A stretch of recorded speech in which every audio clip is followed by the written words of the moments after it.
What's up, guys? So we're going to be talking about the leaker from a year ago who had all the information, and look at what we did. We just shut him up and just didn't pay him no mind. He actually took a real fire, a real beating. Guy said, I don't believe you. He had 116 upvotes, and there were other comments that were very disrespectful. 2 day fast forward, we find out that some of what he's saying is very true. I took down some notes. Other than that, let's check out his name. It's Stig Vernon Strom. And if you look up this name, it's actually a military officer, a spy. He basically collected information from Sweden and the United States, and he sold it to the Soviet, or gave it to the Soviets. So this guy knew what he was saying and knew why he chose this name, seeing that it has the word Sweden in it, Dice Sweden. So he knew what he was saying. So I basically highlighted some of the points and stuff like that from what he was saying. So he started off by saying that the game is for next-gen consoles and PC. And we had that confirmed, not just by insider Tom Henderson, but by DICE themselves. He said the game had no official name. Internally, the game was called Project Mescalasius. And if you search that word up, you will get nothing at all.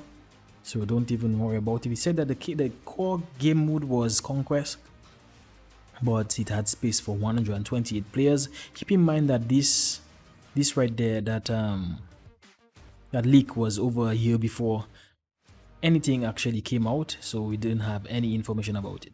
So he said 128 players and 64 players per team, so it's 128. So he knew that. So he actually had hands-on the game. He said the map that he played was in very early stages. It had no textures, no ambient songs. He also said, I can confirm that the next game will be returning to the modern warfare setting. And I mean, we kind of knew that because after Battlefield 1 and Battlefield 2, Battlefield 5, which was basically World War II, I mean, you can't go back now. You must go to the future. So he said he spotted an unfinished Abrams tank, and here it is right there, because here we have the leaks and there is a M1 Abrams tank. So I mean, he knew what he was saying. He also said he spotted a Humvee from Battlefield 3, and he also said that there are some new vehicles that he never saw before in Battlefield 3 and Battlefield 4. The map had several playable water areas. He said that you could use attack boats that can hold up to 6 players. He said there's also a playable AC-130 gunship, like the one in Battlefield 4, I guess, for the commander. He said, but you have to buy it with something called mission points. So he said the last vehicle that he saw was a quad bike. So he wanted to go in depth with mission points. He said that kills and revives don't contribute to these points to the squad leaders pool. However, there are 2 terminals on each flags which you can interact with. And he said that he's guessing that when you interact with these terminals to get mission points like capturing C, they earn a certain amount of, I guess, extra points. And let's move on to the next part. He was talking about weapons. He saw 3 weapons with names but no songs, so they didn't implement any songs yet, or they didn't record any songs yet for them. He saw the M4, he saw the SP40 and an LMG that is called the G8, and he said it looked like a big MP5 with a drum magazine. Talked about the map. He said the map had no textures. It was huge, and I mean that would make sense in that we have 128 players. He says like really huge. He said he counted like 10 flags that were numbered differently numbered than before.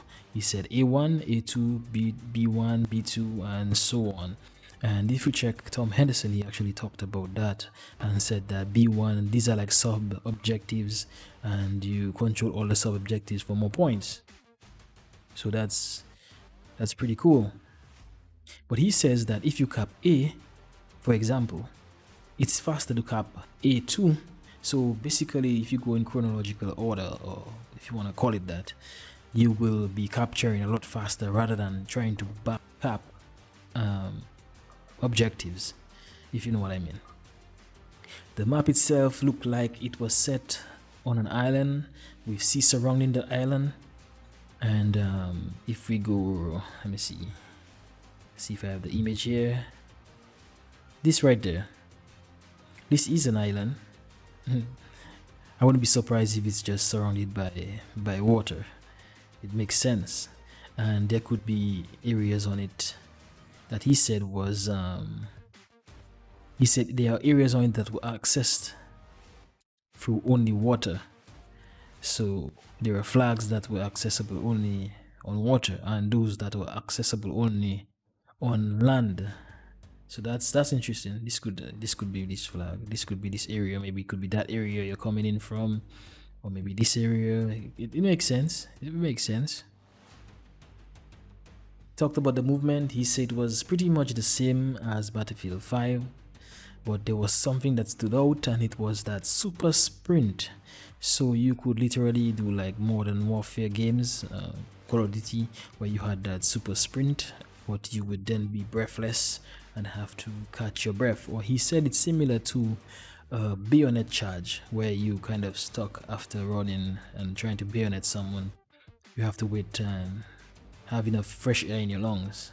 So this is what he basically had to say, and his information is pretty much really legit. So to everyone who was basically down pressing him, that's sad, very sad.